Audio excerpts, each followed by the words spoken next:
ضائع سرور کریں گے ہر دم، ضائع سرور کریں گے ہر دم، ضائع سرور کریں گے ہر دم۔ دعائے زہرا وجود اپنا، دعائے زہرا وجود اپنا، مصیبتوں میں بس ان کی رونا، مصیبتوں میں بس ان کی رونا، لہو لہو ہو ہر ایک سینہ، لہو لہو ہو ہر ایک سینہ، ہلاک ہے بس لہو سے پرنم، عزائے سرور کریں گے ہر دم، ضائع سرور کریں گے ہر دم، ضائع سرور کریں گے ہر دم۔ یہ مقتل کربلائی حق ہے، مقتل کربلائی حق ہے، ہر ایک چہرہ قرآن ورق ہے، ہر ایک چہرہ قرآن ورق ہے، عبادتوں کا یہاں سبق ہے، عبادتوں کا یہاں سب۔ ضائع سرور کریں گے ہر دم، ضائع سرور کریں گے ہر دم، ضائع سرور کریں گے ہر دم۔ دعائے زہرا وجود اپنا، دعائے زہرا وجود،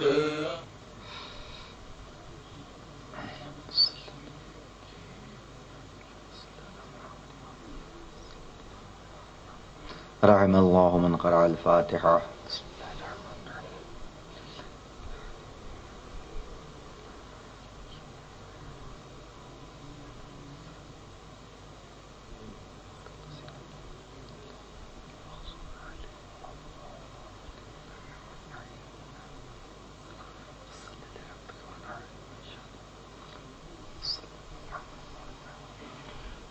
اعوذ باللہ من الشیطان اللعین الرجیم، لا حول ولا قوة الا باللہ العلی العظیم۔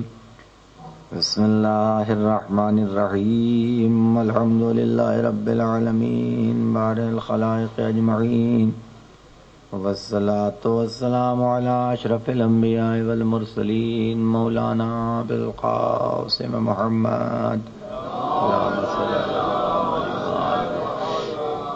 وآلہ الطیبین الطاہرین المعصومین، سیما بقیت اللہ العظم مولانا حجت ابن الحسن العسکری، اللہم صلی اللہ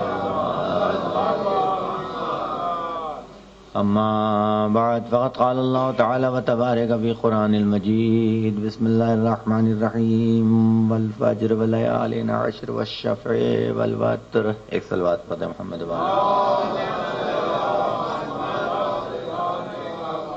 خداوند عالم ارشاد فرما رہا ہے قرآن مجید کی سورہ فجر کی قسم ہے، فجر کی،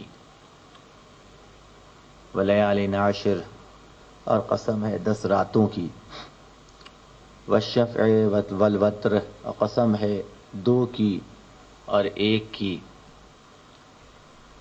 اور پھر اس کے بعد متعدد قسمیں کھاتے ہوئے خداوند عالم کچھ تاریخ کے اوراق کو پلٹ رہا ہے، یہ بتانے کے لیے کہ دیکھو یہ تاریخی حقائق تمہارے لیے نمونہ عمل ہیں. اگر ان سے صحیح طریقے سے سبق لیا جائے گا، درس لیا جائے گا، تو تمہاری زندگی کی مشکلات، پریشانیاں، ان کو دور کرنے کے لیے تمہیں ایک راستہ مل جائے گا اور آسانی سے ان مشکلات اور پریشانی کو تم دور کر سکتے ہو. الم ترا کیف فعل ربک بعاد، اے حبیب آپ نے نہیں دیکھا کہ ہم نے عاد کے ساتھ کیا کیا. ارم ذات العماد، وہ عاد کے جنہوں نے کیلوں والی، ستونوں والی جنت تعمیر کی تھی. وثمود الذی جاب الصخر بالواد، اور وہ سمود کے جنہوں نے پتھروں کو اور پہاڑوں کو کاٹ کاٹ کے اپنے لیے عالیشان مکان تیار کیے تھے. اور اب قدرت تذکرہ کر رہی ہے انسان کی خصلت کا، انسان کی عادت کا، کہ دیکھو یہ انسان کتنا مطلبی ہے، اچھائی اور برائی کو صرف ایک پیمانے میں تولتا ہے. اس کی نگاہ میں اچھا وہی ہے کہ جو اس کی بھلائی، اس کے ساتھ بھلائی کر دے، اور برا وہی ہے کہ جو اس کے ساتھ بھلائی نہ کر سکے. اما الانسان اذا ما ابتلاه ربه فاکرمه ونعمه فیقول ربی اکرمنی. اس کا پروردگار، اس کا اللہ، اس کا خدا جب اسے نعمتیں عطا کرتا ہے، اس کا اکرام کر دیتا ہے، اس پہ کرم کر دیتا ہے، اور اس کو کائنات کی مشکلات اور پریشانیوں سے نکال دیتا ہے، فیقول، تو اس کی زبان پہ ایک جملہ جاری ہوتا ہے کہ میرے معبود، میرے اللہ نے میرا اکرام کر دیا. وَإِذَا مَبْتَلَاهُ فَقَدَرَ عَلَيْهِ رِزْقَهُ، لیکن جب اللہ اس کے اوپر مشکلات لے آتا ہے، پریشانیاں لے آتا ہے، اور اس کے رزق کو تنگ کر دیتا ہے، تو وہی انسان کہ جو ابھی تک اللہ کی تعریف کر رہا تھا، آواز دیتا ہے ربی اہاننے، میرے معبود نے میری توہین کر دی. اسے نہیں معلوم کہ اگر ہم رزق دے رہے ہیں تو اس میں بھی مصلحت پوشیدہ ہے، اور اگر کبھی رزق کم کر لیا تو اس میں بھی اسی کا فائدہ ہے کہ جو اسے نظر نہیں آ رہا. صلوات پڑھ محمد وعلی محمد. نعمت کو پا جانے کے بعد اللہ کا شکر ادا کرنے والے تو بہت مل جائیں گے، لیکن نعمت کے چھنتے رہنے کے باوجود اسی خضوع و خشوع و ایمان و اعتقاد و یقین کے ساتھ اللہ کی بارگاہ میں سر جھکانا اور اللہ کا شکر ادا کرنا، یہی وہ بندے ہیں کہ جو اللہ کے خاص ترین اور مخلص ترین بندے ہیں. اور یہ اللہ کرتا بھی اسی لیے ہے تاکہ مومن غیر مومن کے مقابلے میں پہچانا جا سکے، مخلص غیر مخلص کے سامنے میں شناخت میں آ سکے، یہ سمجھا جا سکے کہ کس کا سجدہ مطلب کے تحت تھا اور کس کا سجدہ اللہ کے لیے ہو رہا ہے.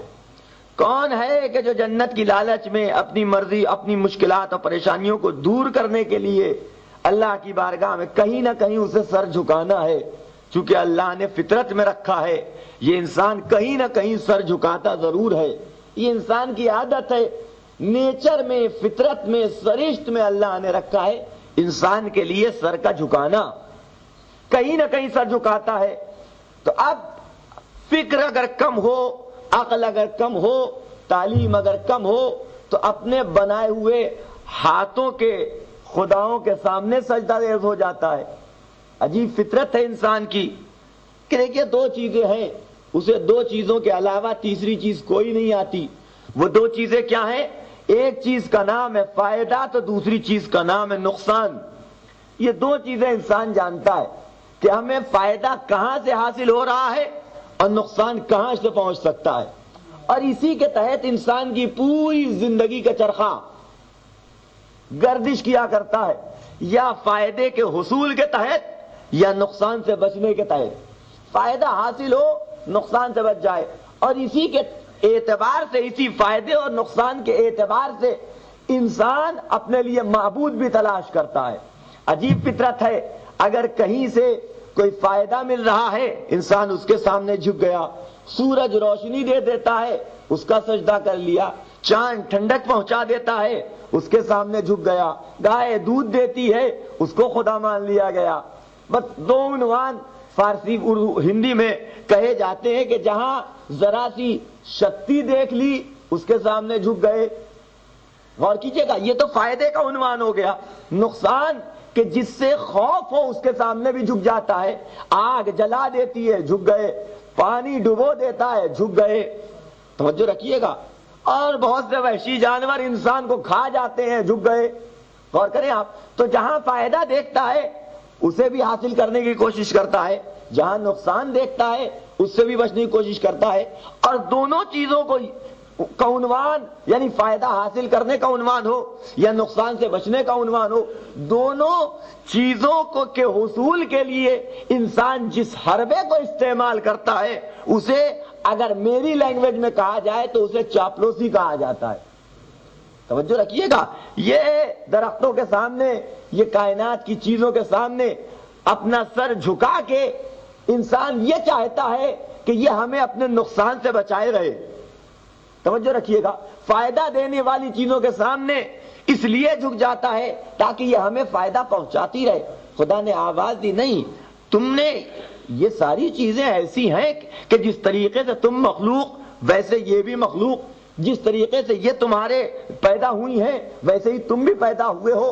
ہم نے ان تمام چیزوں کو تمہارے بعد، یعنی تم سے مفضول پیدا کیا ہے اور تمہیں ان تمام چیزوں پہ افضلیت دی ہے۔ تم افضل ہو کہ مفضول کے سامنے جھک رہے ہو، اس کا سجدہ کر رہے ہو۔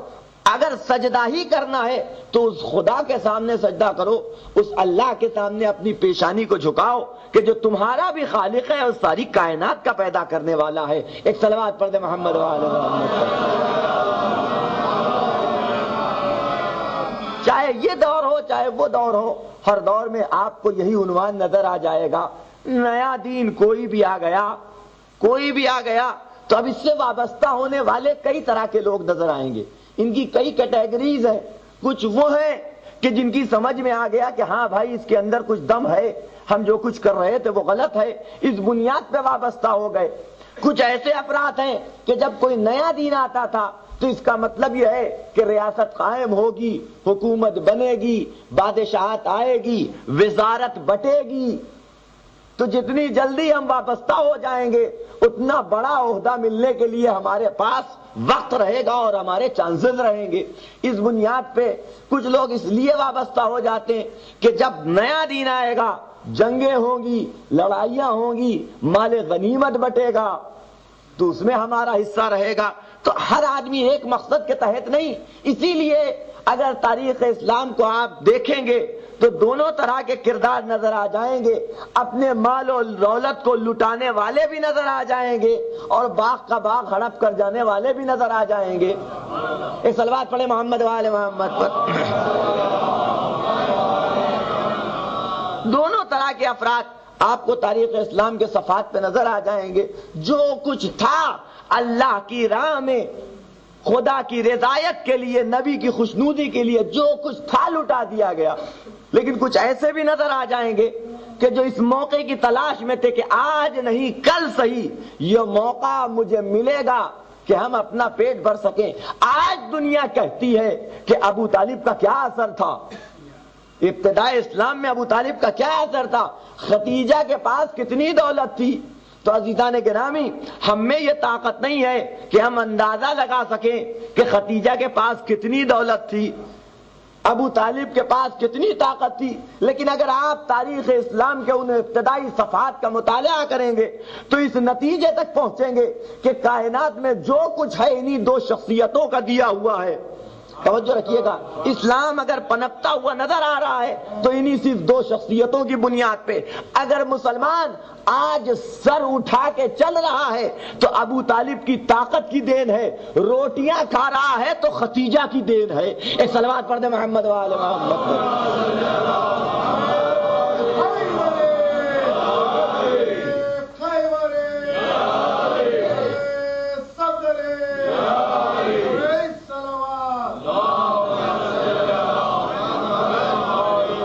انہی دو شخصیتوں کا کردار نظر آتا ہے کہ اگر آج آپ غور کیجئے گا، اگر کوئی آج کے اس دور میں غور کیجئے گا عزیزان گرامی، نبی کے لیے کنواں کھود دے تو کوئی قرض نہیں ہے محمد عربی پہ۔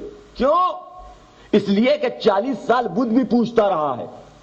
غور کریں میں کیا عرض کر رہا ہوں، اگر کوئی نبی کے لیے کنواں کھود دے پانی کے لیے تو کوئی قرض نہیں ہے محمد عربی پہ۔ کیوں؟ 40 سال تک بت پرستی کی ہے تم نے، 40 سال بتوں کے سامنے سر جھکایا ہے تم نے۔ اگر کوئی مسجد بنوا دے تو کوئی احسان نہیں، کیونکہ اسے جنت بھی گھر بھی چاہیے۔ توجہ رکھیے گا، اگر مسجد بنوا رہا ہے تو اس کا کوئی احسان نہیں ہے اسلام کے اوپر، کوئی اسلام کے اوپر مذہب کے اوپر کوئی اس نے قرض نہیں رکھ دیا۔ کیوں؟ اس لیے کہ اسے جنت میں گھر بھی چاہیے۔ لیکن خدیجہ نے اس وقت دین کی مدد کی کہ جب اسلام ضرورت مند کھڑا ہوا تھا۔ توجہ رکھیے گا، یہ ایک اہم ترین بات ہے، اس وقت مدد کی ہے کہ جب اسلام کی کوئی مدد کرنے والا نہ تھا۔ غور کیجیے گا عزیزان گرامی، اس وقت اسلام کی ضرورتوں کو پورا کرنے والی شخصیت کا نام ہے حضرت خدیجہ۔ روایت میں ہے، غور کیجیے گا، کلمہ پڑھنے والے آ کے نبی سے کہتے تھے یا نبی اللہ، کلمہ تو سوشل بائیکاٹ ہو جاتا تھا۔ اگر کسی نے لا الہ الا اللہ محمد الرسول اللہ کہہ دیا، سوشل بائیکاٹ، یعنی نہ کچھ بیچ سکتا نہ کچھ خرید سکتا، کسی دروازے پہ جائے کھانے کو نہ ملے، کسی چوکھٹ پہ جائے پانی پینے کو نہ ملے۔ تو جب کلمہ جن لوگوں نے پڑھ لیا وہ نبی کی خدمت میں آتے تھے اور کہتے تھے یا نبی اللہ، لا الہ الا اللہ محمد الرسول اللہ تو کر دیا، لیکن پیٹ خالی ہے، کچھ کھانے کے لیے نہیں ہے۔ اور بعض تو یہاں تک آ کے نبی سے کہتے تھے یا نبی اللہ، کلمے سے پیٹ نہیں بھرا جا سکتا۔ اور کیجیے گا عزیزان گرامی، تو جناب خدیجہ ایک انسان کے قد کے برابر مال ڈھیر کر دیتی تھی کہ آؤ میرے والی و وارث کا کلمہ پڑھنے والوں، آؤ جو چاہیے اس میں سے لے کے چلے جاؤ۔ ایک مال ڈھیر کر دیا کرتی تھی، لوگ آتے تھے اپنی ضرورت کا سامان اور جو بھی ان کا خرچ ہے لے کے چلے جاتے تھے۔ ایک وقت ایسا آتا تھا کہ زمین صاف ہو جاتی تھی، جو کچھ مال رکھا تھا وہ مسلمان لے کے جا چکے ہوتے تھے۔ رسول جناب خدیجہ کے چہرے کو دیکھتے تھے، بیوی مسکرا کے آواز دیتی تھی، اے میرے والی و وارث، پریشان ہونے کی ضرورت نہیں ہے، یہ جو صبح آپ کے روئے انور کی زیارت کی تھی اس کا صدقہ اتارا ہے۔ ایک صلوات پڑھ دے محمد وآل محمد پر۔ اس سے بہتر انداز میں نعرہ صلوات۔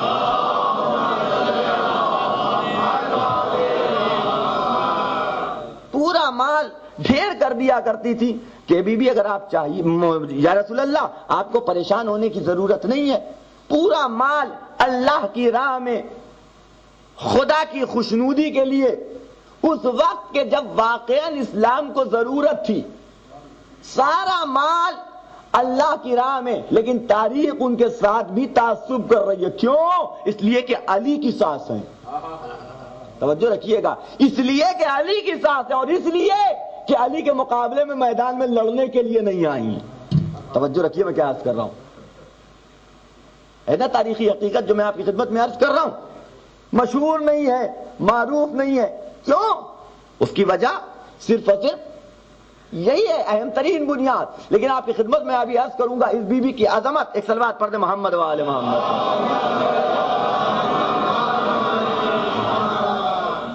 ہر عنوان سے قینچی چلانے کی کوشش کی گئی ہے، بائی پاس بنائے گئے ہیں، تاریخ میں بہت سے آپ کو بائی پاس نکل جائیں گے۔ ایک تو بہت مشہور ہے کہ آپ قرآن اٹھا کے دیکھیے، ہر طرح کا تذکرہ قرآن نے کیا ہے، لیکن مسلمان جب نبی کا تذکرہ کرے گا، بال کا تذکرہ کرے گا، گال کا تذکرہ کرے گا، آنکھوں کا ذکر کرے گا، یہاں تک کہ اگر نبی کے لباس کی بھی باری آئے تو کملی کا تذکرہ کرے گا لیکن چادر کا تذکرہ نہیں کرے گا۔ کملی کا ذکر کرے گا، چادر کا ذکر نہیں کرے گا۔ مورخین نے لکھا کیوں؟ اس لیے کہ کملی میں نبی اکیلے تھے، چادر میں 5 ہمراہ ہیں۔ اور کیجئے گا عزیزان گرامی، یہ ہے کہ نہیں، یہاں تک کہ درود سے نکال دیا گیا، درود سے ان کا صلی اللہ علیہ وسلم بائی پاس بنا کہ اہل بیت کو ٹچ نہیں کرنا ہے۔ یہ بائی پاس ہی تو ہے، بائی پاس بنایا گیا کہ اہل بیت کو ٹچ نہیں کرنا ہے، لیکن اللہ نے آواز دی کہ نہیں، تم ایسا کر رہے ہو تو ہم اور تمہارے لیے مشکل ایجاد کرتے ہیں۔ الا ومن مات علی حب آل محمدین، شہیدوں کی تو بھیڑ لگی ہوئی ہے، کالے شہید، گولے شہید، ناٹے شہید، لمبے شہید، گھوڑا بابا شہید، تو پتہ نہیں کون۔ آپ غور کیجئے گا عزیزان گرامی، اتنے شہداء کی فہرست، یہ نام بیچارہ بدنام ہو کے رہ گیا، یہ لقب یہ بیچارہ بدنام ہو کے رہ گیا۔ اتنے شہداء عزیزان گرامی، ایک اہم ترین معاملہ ہے، کیا تو کیا کیا جائے اس مسئلے کے اوپر؟ یا نبی اللہ آپ بتائیے کہ شہید کون ہے؟ جنگ ہو نہیں رہی ہے، دشمن ہم پہ حملہ کر نہیں رہا ہے، اور اگر کر بھی رہا ہے تو ہمارے پاس حکومت نہیں، اقتدار نہیں، تو ہمیں بھی شہادت کا رتبہ ملنا چاہیے۔ اس باعظمت مقام سے ہم کیوں محروم رہ جائیں؟ تو اللہ نے نبی کے حوالے سے یہ جملہ کائنات تک پہنچا دیا کہ دیکھو تمہارے حوالے ایک بہترین نسخہ کر دیتے ہیں، الا ومن مات علی حب آل محمد مات شہیدا۔ یاد رکھنا، صلوات جو آل محمد کی محبت میں مر جائے شہید اسے کہا جاتا ہے۔ تو آپ غور کیجیے گا، صرف اہل بیت سے بچنے کے لیے تاریخ اٹھا کے دیکھیے تو بہت سی جگہوں پہ اس طرح کی باتیں آپ کو مورخین کے ہاں، مفسرین کے ہاں، محدثین کے ہاں نظر آ جائے گی، یہاں تک کہ وہ اپنی صحیح کتابوں کی بھی تصحیح کر رہے ہیں۔ آپ غور کیجیے گا کہ ان میں سے بھی وہ حدیثیں نکالی جا رہی ہیں، لیکن یہ اللہ کا انتظام ہے کہ تم تاریخوں سے ان کے زبان سے نکلے ہوئے کلمات نکال سکتے ہو، تم حدیثوں کو کاٹ چھاٹ کر سکتے ہو، لیکن قرآن کا کیا کرو گے؟ قرآن سے آیتیں کیسے نکال کے پھینک دو گے؟ اب میں آپ کی خدمت میں کیا عرض کروں اور کیا کیا بتاؤں کہ کون کون سی قرآن کی آیتیں ایسی ہیں کہ قرآن کی آیت بعد میں بنی، کسی کی زبان سے نکلے ہوئے کلمات پہلے تھے۔ توجہ رکھیے گا، ان کے کلمات کو ویسے ہی اللہ نے قرآن بنا کے ان کی عظمت کو قرآن کے سپرد کر دیا اور محفوظ کر دیا کہ تم تاریخ میں تو دستبرد کر سکتے ہو، حدیث میں تو کاٹ چانٹ کر سکتے ہو، لیکن قرآن پہ تمہارا بس چلنے والا نہیں ہے۔ توجہ رکھیے گا، یہ اللہ کا انتظام تھا۔ کہاں تک عرض کروں؟ ایک دو بات آپ کی خدمت میں عرض کر دوں، چونکہ ایک بیوی کا تذکرہ آ گیا ہے، لہذا اپنے منزل تک پہنچنے کے لیے زیادہ طولانی گفتگو نہیں ہوگی انشاءاللہ۔ پہلی وحی نازل ہوئی، پہلی وحی کا نام کیا ہے؟ اقرا باسم ربک الذی خلق، خلق الانسان من علق، اقرا وربک الاکرم الذی علم بالقلم، علم الانسان ما لم یعلم، کلا ان الانسان لیطغی ان رآہ استغنی ان الی ربک رجعی۔ اب اس کے بعد کیا آیتوں کے بعد سجدہ واجب ہو جائے گا، توجہ رکھیے گا۔ تو یہ پہلی وحی نبی پہ نازل ہوئی۔ اے ابھی پڑھو، اس پروردگار کے نام سے پڑھو کہ جس نے تمہیں پیدا کیا، کہ جس نے انسان کو پیدا کیا تو جنے ہوئے گندے خون سے پیدا کیا۔ اقرا وربک الاکرم، اے ابھی پڑھو تمہارا رب بڑا کریم ہے۔ الذی علم بالقلم، کہ جس نے تمہیں قلم سے لکھنا سکھایا، قلم کی تعلیم دی۔ علم الانسان ما لم یعلم، اور جو کچھ اس انسان کو سکھایا ہے اللہ کا سکھایا ہوا ہے۔ توجہ رکھیے، کلا ان الانسان لیطغی، اب اللہ شکوا کر رہا ہے، دیکھو یہ انسان کتنا سرکش ہے۔ ان رآہ استغنی، اور اس کے اندر سرکشی اس وقت آتی ہے کہ جب یہ اپنے آپ کو مستغنی اور بے نیاز سمجھنے لگتا ہے۔ توجہ رکھیے گا، ان الی ربک رجعی، اسے بتا دو کہ جتنی سرکشی کرنا ہو کر لو، آخر کو تو لوٹ کے ہماری بارگاہ میں آنا ہے تمہیں، وہی ہم تم سے حساب کتاب کر لیں گے۔ توجہ رکھیے گا، پہلی وحی نازل ہوئی، اور اس وحی کے نازل ہو جانے کے بعد ایک عرصہ نبی پہ کوئی وحی نازل نہیں ہوئی، ایک عرصہ کوئی وحی نازل نہیں ہوئی، یہاں تک کہ نبی کے چہرے پہ رنج و محن کے آثار نمایاں ہو گئے. اور جیسے جیسے وقت بیتتا جاتا تھا، زمانہ آگے بڑھتا جاتا تھا، دن بیتتے جاتے تھے، نبی کے چہرے کا رنج و محن، حزن و ملال اضافہ ہوتا جاتا تھا. اتنا اضافہ ہوا کہ صحابہ نے بھی محسوس کر لیا کہ نبی رنجیدہ ہیں، نبی محزون ہیں، نبی ملول ہیں. لوگوں نے محسوس کر لیا. جب جناب خدیجہ نے نبی کے چہرے کا رنج و ملال دیکھا، حزن دیکھا، تو نبی سے سوال کیا، اے میرے والی و وارث، آپ اللہ کے نبی ہیں، آپ کے چہرے پہ یہ رنج و ملال کیسا، یہ حزن کیسا؟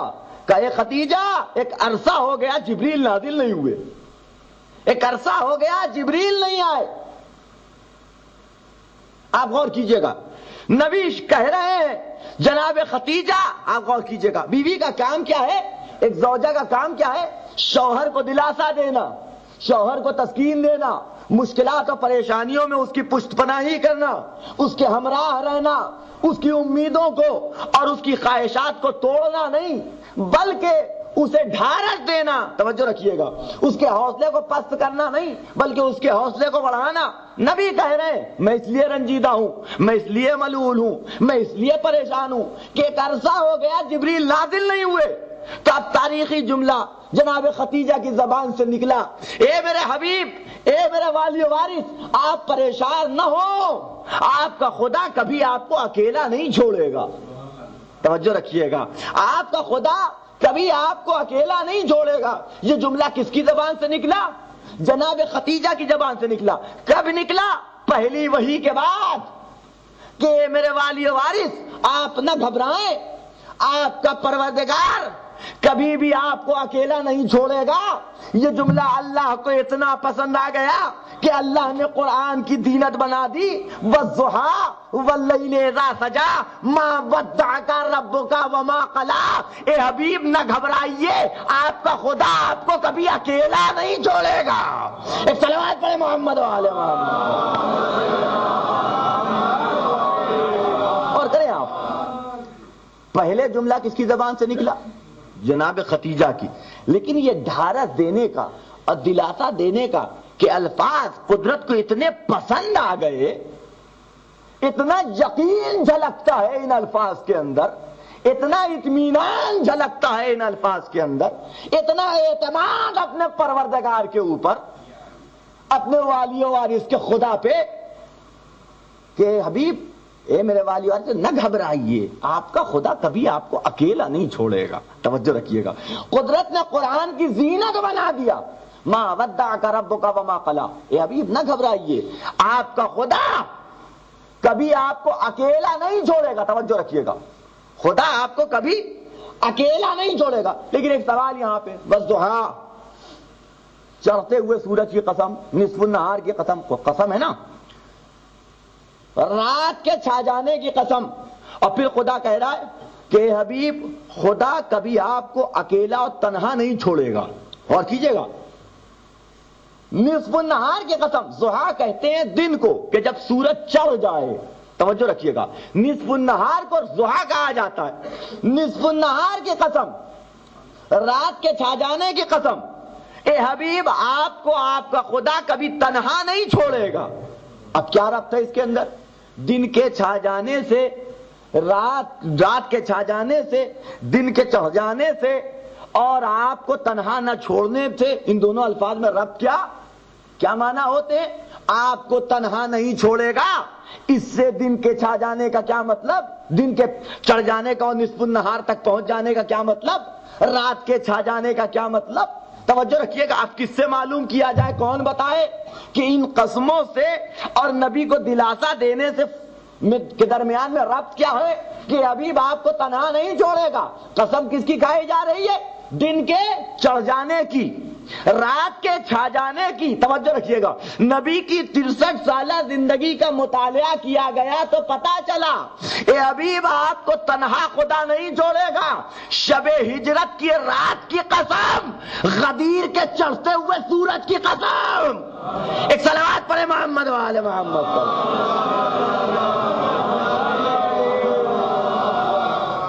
غور کیجئے گا، خدا قسم کھا رہا ہے، دین کی قسم، اور اے حبیب آپ کو، آپ کا خدا آپ کو کبھی تنہا نہیں چھوڑے گا۔ یہ کس کا جملہ کس کی زبان سے نکلا؟ جناب خدیجہ کی زبان سے۔ پہلی مرتبہ جس نے یہ کلمات اپنی زبان پہ جاری کیے وہ تھی جناب خدیجہ، پہلی وحی کے فوراً بعد۔ پھر اس کے بعد یہ آیتیں نازل ہوئی ہیں، توجہ رکھیے گا۔ لیکن اللہ کو یہ پسند آ گئی باتیں، ہے تو مکی، لیکن دلاسا دینے کے لیے نبی کو۔ اچھا ایک بات اور عرض کر دوں، بہت کم لوگ جانتے ہیں کہ جناب خدیجہ بہترین شاعرہ بھی تھی، بہترین شاعرہ، بہترین شاعرہ۔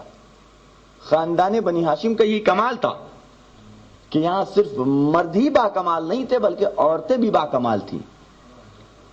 بہترین شاعرہ تھی جناب خدیجہ۔ تنہا جناب ابو طالب بھی شاعر نہیں تھے بلکہ جناب خدیجہ بھی شاعر تھی، بلکہ جملہ پلٹ کے کہیے کہ تنہا علی کا باپ شاعر نہیں تھا، فاطمہ کی ماں بھی شاعرہ تھی۔ صلوات پڑھتے محمد وآل محمد۔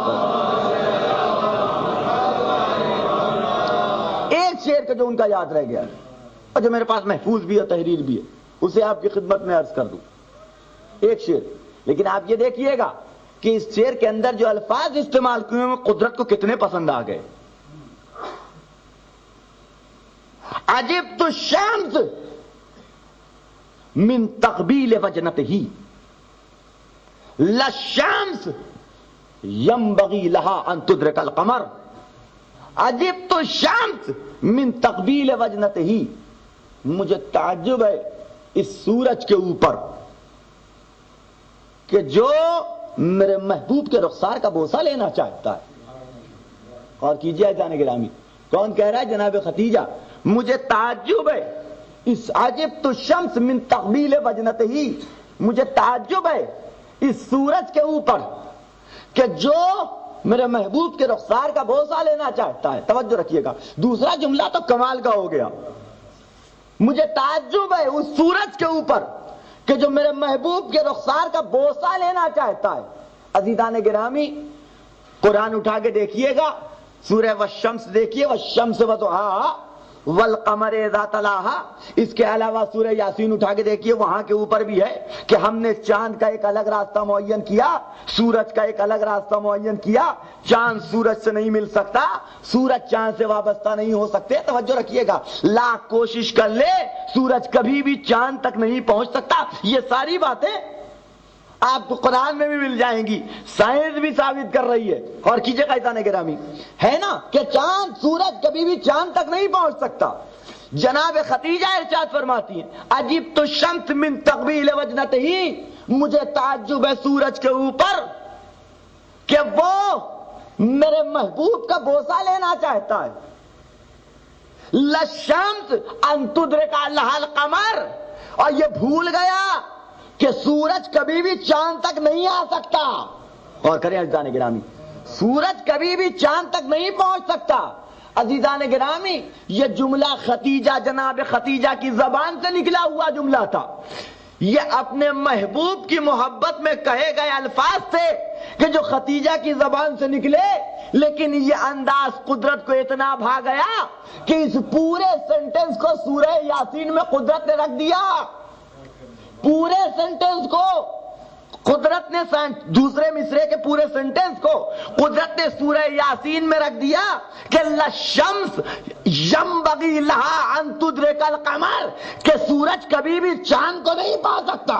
غور کریں عزیزان گرامی، زبان سے نکلا خدیجہ کی، زینت بنا قرآن کی۔ ایک صلوات پڑھ دے محمد وآل محمد۔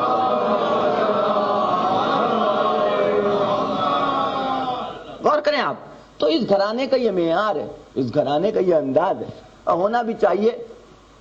جناب خدیجہ تو بہرحال ان کو اللہ نے نبی کی اولاد کی ماں بننے کے لیے منتخب کیا تھا. بیوی بننے کے لیے میں نے نہیں کہا, بیوی بننے کے لیے میں نے نہیں کہا. نبی کی جو بیٹی اس عالم وجود میں آنے والی تھی اس کی ماں بننے کے لیے منتخب کیا گیا. غور کیجیے عزیزان گرامی, ایک اصول ہے, یہ بھی میں بارہا عرض کر چکا ہوں کہ انسان دو طریقے سے چاہتا ہے. ایک طریقہ یہ ہوتا ہے کہ اگر کوئی صاحب کمال ہے تو کسی صورت سے کمال حاصل کر کے اس تک پہنچا جا سکے, اور اگر یہ تھوڑا سا مشکل کام ہے, یہ زحمت والا کام ہے کہ انسان ایک صاحب کمال ہے, کسی مقام تک پہنچ گیا, کسی عہدے تک پہنچ گیا, کسی منصب کو حاصل کر لیا اس نے, ہم بھی محنت کر کے اس کے برابر آ جائیں. یہ محنت والا کام ہے, زحمت والا کام ہے, اس کے لیے وقت درکار ہے, اس کے لیے عمر درکار ہے. دوسرا طریقہ یہ ہے کہ اگر ہم وہاں تک نہیں پہنچ سکتے تو اسی کو کھینچ کے اپنے برابر لے آیا جائے, اس کی فضیلت ختم کر دی جائے, ہر چیز پہ اعتراض کیا جائے. آج تک تاریخ میں جناب ختیجہ پہ یہ اعتراض رہتا ہے. بیوہ تھی, نبی نے بیوہ سے شادی کر لی, توجہ رکھیے گا, رحم کھا کے بیوہ سے ایک شادی کر لی, عمر میں بہت زیادہ بڑی تھی. عجیب بات ہے عزیزان گرامی. اور جنہوں نے مان لیا بیوہ نہیں تھی, کنواری تھی, تو انہوں نے ایک اور شوشہ لگایا کہ کنواری تھی لیکن تنہا یہی ایک کنواری بیوی نبی کی نہیں تھی, اور بھی بہت سی بیویاں نبی کی کنواری تھی. لیکن قابل غور بات ہے, جملہ دینے جا رہا ہوں, اسے محفوظ رکھیے گا اپنے حافظے میں, کہ یہ تنہا کنواری نہیں تھی, اور بھی بیویاں تھی کہ نبی کی کنواری تھی. جملہ دینے جا رہا ہوں, کمال یہ نہیں ہے کہ کسی کو کنواری بیوی مل جائے, کمال یہ ہے کہ کسی کو محمد کنوارا مل جائے. توجہ رکھیے گا, کمال یہ نہیں ہے, غور کریں آپ, کہ کسی کو بیویاں کنواری مل جائے. کمال یہ ہے کہ کسی کو محمد کنوارا مل جائے. تمام بیویوں میں تنہا ختیجہ ہے کہ جسے محمد کنوارا ملا. ایک صلوات پڑھیں محمد والے محمد. اور فرما رہے ہیں آپ, بہت بڑی بات ہو گئی نا. تو شخصیتوں کو مست کرنے کا کام یہ چلتا ہی رہتا ہے. کسی صورت سے ہم نہیں پہنچ سکتے, ان کو لے آؤ نیچے. ہم بلند نہیں ہو سکتے, ان کو پستی کی طرف لے کر کے آ جاؤ. یہ عنوان جو ہے جناب ختیجہ, جناب ابو طالب, ایک شخصیت نئی ساختہ تازی تیار کی گئی. وہ کیا؟ حلیمہ سعدیہ کے نام سے. بعض مفسرین نے ہمارے بھی تسلیم کیا ان کے وجود کو, لیکن بعض مفسرین نے انکار کیا ہے, کہنا حلیمہ سعدیہ کا وجود نہیں تھا. یہ شخصیت بنائی گئی تھی صرف اور صرف جناب ابو طالب اور جناب ختیجہ کی عظمت کو گھٹانے کے لیے, تاکہ یہ ثابت کیا جا سکے کہ یہ پالا جناب ختیجہ نے تھا, ابو طالب نے کہاں پالا. یہ جو کہا جا رہا عالم جدید کا یتیمن فآوا, اے حبیب ہم نے آپ کو جب یتیم پایا تو پناہ نہ دی, تو وہ آغوش ابو طالب کی نہیں تھی, حلیمہ سعدیہ کی تھی. توجہ رکھیے گا, یہ شخصیت سادی. بعض لوگوں کا کہنا مجھے اس سے بحث نہیں کہ صحیح کیا ہے غلط کیا ہے, لیکن ایک بات کا میں اپنی طرف سے عرض کر رہا ہوں دوسرے عنوان سے. اور کیجئے گا, یہ شخصیت شادی کی گئی کس عنوان سے؟ کہ جناب حلیمہ نے پرورش کی.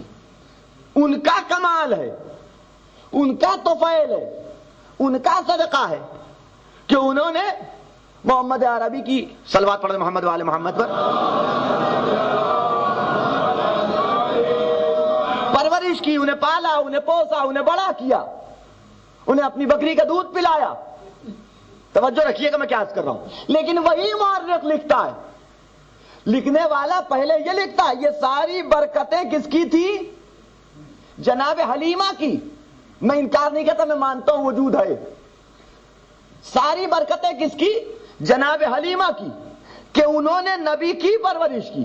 لیکن وہی مورخ لکھتا ہے کہ نبی کو اپنے گھر لے جانے کے پہلے نبی جناب حلیمہ کے پاس ایک اونٹنی تھی جو نحیف الاغر تھی, ایک بکری تھی جو دودھ نہیں دیتی تھی, ایک کھجور کا درخت تھا, کہ جس پہ پھل نہیں آتے تھے، حالات مشکلات و پریشانی کے ساتھ بیتتے تھے، لیکن جب محمد عربی کو گھر میں لے کے آئیں، درخت پھل دینے لگا، بکری دودھ دینے لگی، اونٹنی چاقو چوبند ہو گئی، گھر میں آسائش کے سامان فراہم ہو گئے۔ اب مجھے سمجھ میں نہیں آتا کہ حلیمہ نے محمد کو پالا ہے یا محمد نے حلیمہ کو پالا ہے۔ ایک صلوات پڑھے محمد و آل محمد پر۔ اس سے بہتر انداز میں نعرہ صلوات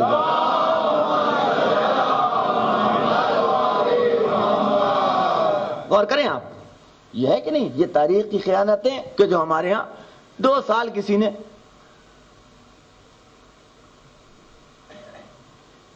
رکھ لیا، 2 ہی سال تو مدت ہوتی ہے اسلام میں، ہے نا، 3 مہینہ حمل سے لے کر کے رضاعت تک، ہے نا، اور 2 سال میکسیمم ہے کہ جو بچہ دودھ پیتا ہے ماں کا، پھر اس کے بعد ختم، پرورش ہو گئی، بچہ دودھ پینا اس نے چھوڑ دیا، غذاؤں پہ آ گیا، تو عرب کا دستور تھا وہ لے آتے تھے اپنے بچے کو دائیوں کے پاس سے، تو 2 سال، لیکن 2 سال کے بعد کا بھی تو کردار دیکھو، 2 سال تو ابھی بچے تھے محمد، ابھی تو کسی کو رسالت کا نہ شبہ تھا، نہ اس بات کا شک تھا کہ یہ آئیں گے ہمارے خداؤں کو جھوٹا بنائیں گے۔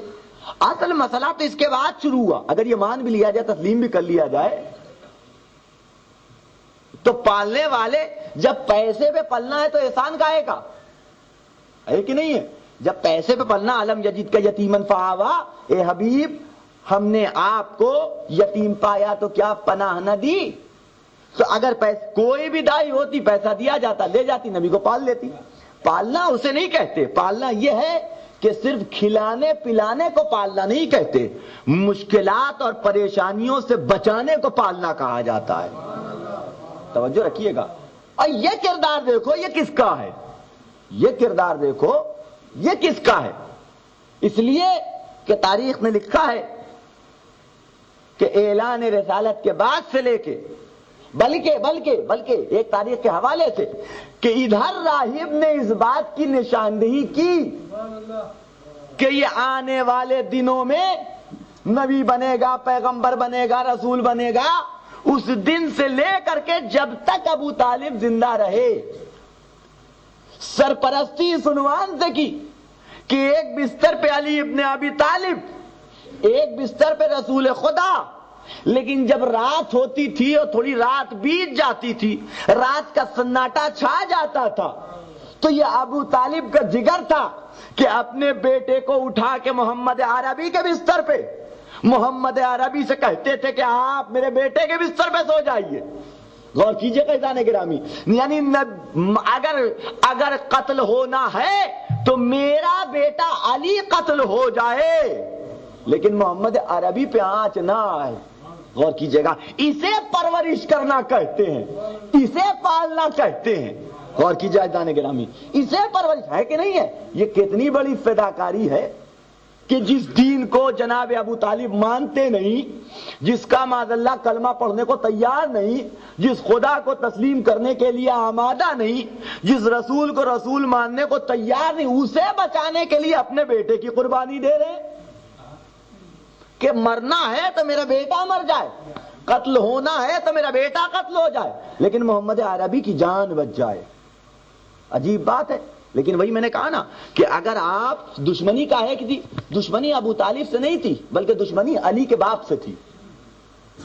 غور نہیں فرمایا آپ نے، دشمنی ابو طالب سے نہیں تھی، اگر ابو طالب کسی اور کے باپ ہوتے علی کے علاوہ تو یہ ساری فضیلتیں بھی مان لی جاتی، بلکہ کوشش اس بات کی جاتی کہ کہا گیا کسی اور کے بارے میں کہ اگر میرے بعد کوئی نبی آنے والا ہوتا تو تم ہوتے، یہ حدیث نبی کے بارے میں، ابو طالب کے بارے میں بھی سنا دیتے۔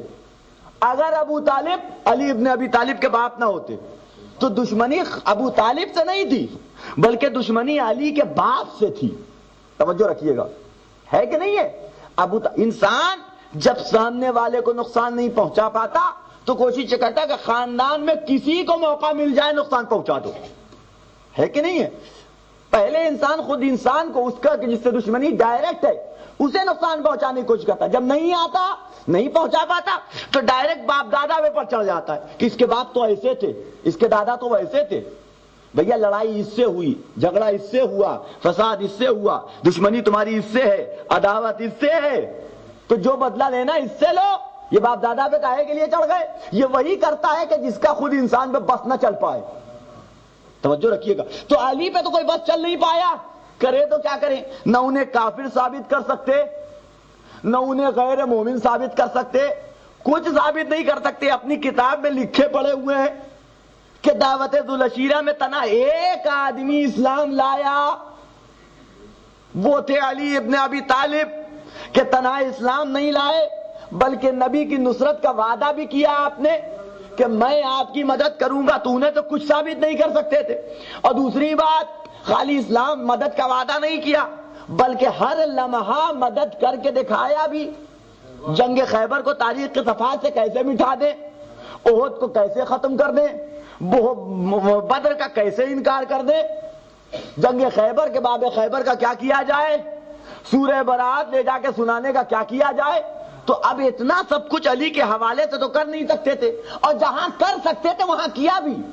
اور کیجیے گا عزیزان گرامی، جہاں کر سکتے تھے وہاں کیا بھی۔ اب میں بتانے کا وقت نہیں ہے میرے پاس کہ میں آپ کی خدمت میں بتاؤں، بیان کروں کہ کہاں کہاں ان لوگوں نے علی ابن ابی طالب کی فضیلت کو گھٹانے کے لیے اور کوشش کی ہے کسی صورت سے ایک داغ، ایک دھبا صحیح علی کے دامن پہ دکھا دیا جائے۔ اور کیجیے گا عزیزان گرامی، کوشش اس بات کی گئی، صحیح اس بات کی گئی، غور کریں آپ۔ لیکن چونکہ پوری تاریخ علی کے فضائل و کمالات سے بھری ہوئی ہے، لہذا انکار تو کر نہیں سکتے تھے کہ اگر ان کی فضیلت کو کم نہیں کر سکتے تو ڈائریکٹ وہی بزدلانہ طریقہ کے باپ پہ چڑھ گئے، دادا پہ علی تو مومن تھے لیکن جناب ابو طالب ایمان نہیں لائے۔ اور کریں آپ، یہی تو طریقہ ہوتا ہمارا اور آپ کا بھی، یہی طریقہ ہے۔ جب خود آدمی پہ نہیں لڑ پاتے، اس سے بحث نہیں کر پاتے، اس کو نیچا نہیں دکھا پاتے، ڈائریکٹ باپ پہ جاتے، خاندان پہ چلے گئے۔ اس کا خاندان تو کباڑیوں کا خاندان ہے، اس کے والد تو جھاڑو دیتے تھے، ہے نا یہی عنوان۔ یہ کب ہوتا ہے؟ جب ہم سامنے والے سے نپٹ نہیں پاتے، تب اس سے بدلہ نہیں نکال پائے۔ تو یہی انداز ان کا بھی تھا، علی کا کچھ نہیں کر پائے تو چلے گئے وہاں، کہنے لگے، یہ روایت ہے، اس سے پہلے سنا چکا ہوں، روایت ہے، کہنے لگے کہ جب جناب ابو طالب اس دنیا سے جانے لگے تو نبی خدمت میں تشریف لے آئے اور آ کے سامنے کھڑے ہوئے جناب ابو طالب کے، کہ یا چچا اسلام لے آئیے کہ یہ لا الہ الا اللہ محمد رسول اللہ۔ تو نبی نے، جناب ابو طالب نے منہ ادھر کر لیا، نبی ادھر گھوم کے گئے، چچا اسلام لے آئیے، تو جناب ابو طالب نے ادھر منہ کر لیا۔ معاذ اللہ، اب یہ ان کی روایت ہے۔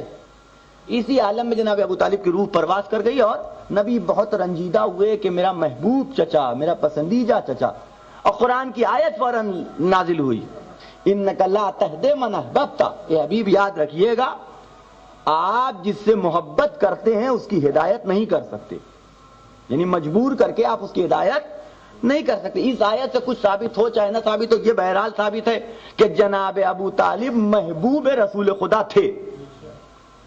یہ تو ثابت ہے نا کہ انک لا تہدی من احببت، کہ آپ اس کی ہدایت نہیں کر سکتے، کہ جس کو آپ دوست رکھتے ہیں، جس سے آپ محبت کرتے ہیں۔ یہ تو ثابت ہو گیا نا آیت سے۔ توجہ رکھیے گا کہ جناب ابو طالب محبوب رسول خدا تھے۔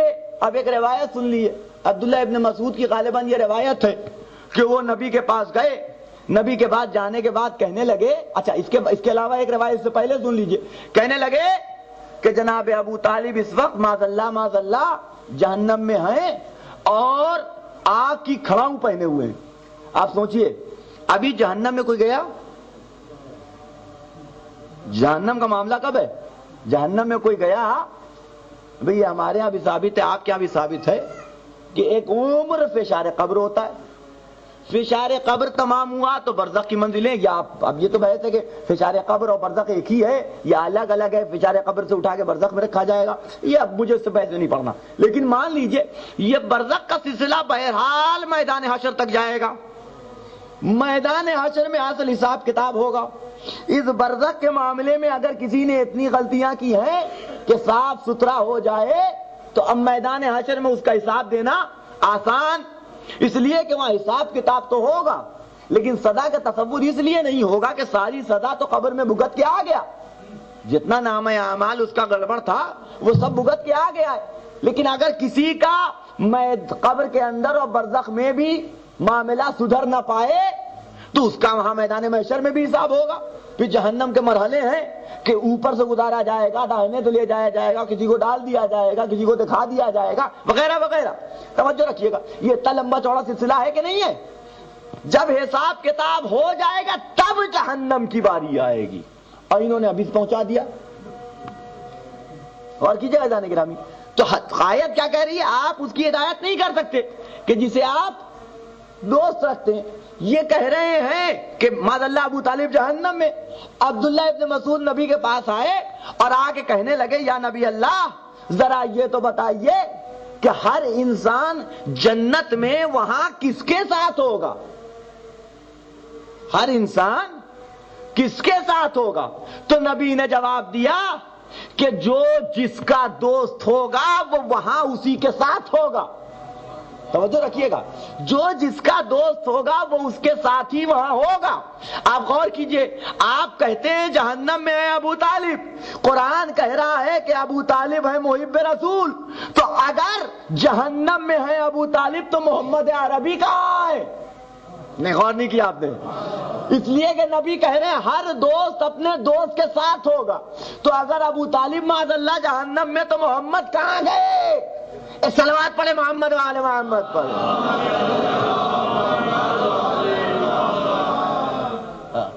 من احبا یہ لفظ ہے، ہر انسان وہاں اسی کے ساتھ ہوگا کہ جسے وہ دوست رکھتا ہے. ٹھیک ہے، مع من احبا، ہر انسان اسی کے ساتھ ہوگا کہ جسے وہ دوست رکھتا ہے. تو اگر جناب ابو طالب معاذ اللہ چلے گئے تو یہ تو قرآن سے ثابت ہے کہ یہ محب اہل بیت. ابو طالب رسول کو چاہتے تھے، رسول ابو طالب کو دوست رکھتے تھے. رسول کے عمل سے بھی یہ آشکار، ابو طالب کے عمل سے بھی یہ آشکار. تو یہ کیسے پتا کیا جائے؟ تو مسئلہ صرف وہی ہے کہ ہم اس مقام تک نہیں پہنچ سکتے تو کسی صورت سے ان کے مقام کو گھٹایا جا سکے، ان کو اپنی منزل تک لایا جا سکے. بس میری گفتگو ختم ہو گئی اور دامن وقت میں بھی گنجائش نہیں. کوشش پہلے یہ کی جاتی ہے کہ فضیلت کم کی جائے، لیکن جب اس سے بات نہیں بنتی تو اب آ جاتی ہے بات فزیکلی طور کے اوپر، جسمانی طور کے اوپر نقصان پہنچانے کی. اور یہ طریقہ عرب کو بہت اچھے طریقے سے آتا تھا. دوستی کا سلیقہ ان کے پاس ہو چاہے نہ ہو، دشمنی نبھانے کا سلیقہ ان کے پاس بہرحال موجود تھا. تاریخ اسلام سے پہلے کی تاریخ اس بات کی گواہ ہے. اونٹ کے گھس جانے پہ جو برسا برس لڑ جائیں تو دوستی نبھانے کا سلیقہ ان کے پاس ہو چاہے نہ ہو، لیکن دشمنی نبھانے کا سلیقہ بہرحال ان کے پاس موجود تھا. باپ سے بدلہ نہ لے سکو بیٹے سے بدلہ لو، بیٹے سے بدلہ نہ لے سکو تو پوتے سے بدلہ لے لو. کہیں موقع مل جائے بدلہ ضرور لینا. کربلا اسی کا ایک نمونے کا نام ہے. اتنا ظلم و ستم کرنے کے بعد 7 محرم سے لے کر کے عاشور تک 3 دن تک بھوک و پیاس میں چھوٹے چھوٹے بچوں کو تڑپانے کے بعد، ان چھوٹے چھوٹے بچوں کے سروں سے ان کے باپ کا سایہ اٹھا لینے کے بعد صبح سے لے کر کے عصر کے ہنگام تک حسین جنازے پہ جنازہ اٹھا رہے ہیں. 1 2 نہیں 72 لوگوں کو تحقیق کرنے کے بعد، پورے گھر کا خاتمہ کرنے کے بعد ابھی بھی دشمنی کی آگ ٹھنڈی نہیں ہوئی، ابھی بھی ان کے دل کو سکون نہیں پہنچا کہ 11 محرم کی صبح نمودار ہوئی اور شمر ناقے لے کے پہنچ گیا. اے زینب و ام کلثوم تمہیں ہمارے ہمراہ چلنا ہے. بیویوں کو ناقوں پہ سوار کیا گیا، ایک ایک بیوی ناقے پہ سوار کی گئی. اور آپ سوچئے کتنے شقی القلب تھے، کتنے شقی القلب تھے کہ ان بیویوں کے ناقوں کو لاشوں کے درمیان سے گزار دیا. جس کی نگاہ پڑی اپنے آپ کو اپنے والی وارث کے لاشے، لیلا علی اکبر کے لاشے کی طرف، ام فروہ قاسم کے لاشے کی طرف، رباب اپنے لال کا لاشا ڈھونڈ رہی ہیں، ام کلثوم ترائی کی طرف عباس کے لاشے کے پاس پہنچی، زینب حسین کے لاشے کے پاس. اسی اسنا میں نگاہ اٹھی تو کیا دیکھا کہ بیمار امام ہتکڑیوں اور بیڑیوں میں جکڑا ہوا، چہرے کا رنگ متغیر ہے. واقعاً اگر تصور کیا جائے تو یہ بہت بڑا مصائب ہے. ایک بیٹا، جوان بیٹا، 22 سال عمر تھی جناب سید سجاد کی کربلا میں. سن 38 کے پیدا، سن 60 میں واقع کربلا. 22 سال، عین جوانی کا عالم، عین جوانی کا عالم. آپ سوچئے کہ جب باپ کے لاشوں کو ٹکڑے ٹکڑے بے گورو کفن پڑا ہوا دیکھا ہوگا تو سید سجاد کے دل پہ کیا بیتی ہوگی. چہرے کا رنگ متغیر ہو گیا. بہن بڑھ کے پھوپھی نے کلیجے سے لگایا، اے میرے لال، امام وقت ہو، حجت خدا ہو، اے میرے لال اپنے آپ کو سنبھالو، ایسا لگتا ہے کہ عنقریب تمہارے بدن سے تمہارے روح پرواز کر جائے. آواز دی پھوپھی، اماں انصاف نہیں کیا، جس کا جوان بیٹا موجود ہو اس کے بابا کا لاشا بے گور و کفن پڑا ہوا، وہ بیٹا صبر کرے تو کیسے کرے. جزاکم ربکم خیر الجزا. فاطمہ زہرا کو پرسہ دینے کے لیے ہم بیٹھے ہیں. قافلہ چلا، قافلہ چلا. عالم یہ ہے کہ بیویاں بے ردا، بے مقنع و چادر، اونٹ کی ننگی پیٹھ پہ بیٹھی ہوئی ہیں، اپنے چہرے کو بالوں سے چھپائے ہوئے. ماں، جو بچے بچ گئے تھے ان بچوں کو ماؤں کی گود میں رہنے نہیں دیا گیا، بلکہ اونٹ کی ننگی پیٹھ سے باندھ دیا گیا. چلا یہ قافلہ. آپ تصور کیجئے کہ زینب کے دل پہ کیا بیتتی ہوگی جب سکینہ کے رونے کی آواز کانوں میں پڑتی ہوگی. 3 دن کٹی ہوئی حسین کی گردن سے آواز آئی، اے میرے لال کیسے آگے بڑھ جاؤں، میرے سینے پہ سونے والی سکینہ اونٹ کی ننگی پیٹھ سے گر گئی ہے. جب تک وہ نہ آئے گی حسین کا سر آگے نہیں بڑھے گا. زینب، ام کلثوم، امام سجاد سکینہ کو ڈھونڈتے ہوئے جنگل کی طرف چلے. آواز دیتے جاتے تھے، سکینہ کہاں ہو، اے سکینہ کہاں ہو. کہیں سے کوئی جواب نہیں مل رہا تھا. ایک مقام پہ آئی تو کیا دیکھا کہ ایک درخت کے سائے میں ایک نقاب پوش بیوی ہے کہ جو سکینہ کو آغوش میں لیے ہوئے پیار کر رہی ہے، دلاسا دے رہی ہے. ہاتھوں کو جوڑ دیا زینب نے، اے بی بی آپ کون ہیں؟ جب سے اس کے باپ کا سایہ اس کے سر سے اٹھا ہے اتنی محبت سے کسی نے بات نہیں کی. تازیانے مارے گئے، تماچے لگائے گئے، کانوں کی لوے چیر کے دوشوارے اتارے گئے. اے بی بی آپ کون ہیں کہ جو بچی کے سر پہ دست شفقت پھیر رہی. یہ سننا تھا کہ ان بیوی نے نقاب پلٹ دی. اے زینب نہ پہچانا، میں تمہاری ماں فاطمہ زہرا.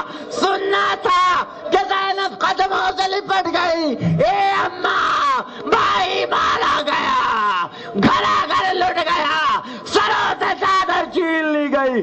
دیار بدیار بے مقنع و چادر پھرایا جا رہا ہے. انا للہ و انا الیہ راجعون. فسيعلم الذين ظلموا أي منقلب ينقلبون. اللهم بحق محمد وأنت المحمود، وبحق علي وأنت الأعلى، وبحق فاطمة وأنت فاطر السماوات، وبحق الحسن وأنت المحسن، وبحق الحسين وأنت قديم الإحسان، وبحق أئمة التسعة الطاهرين من ذرية حسين عليه السلام. ربنا تقبل منا إنك أنت السميع العليم. ربنا آتنا في الدنيا حسنة وفي الآخرة حسنة وقنا عذاب النار.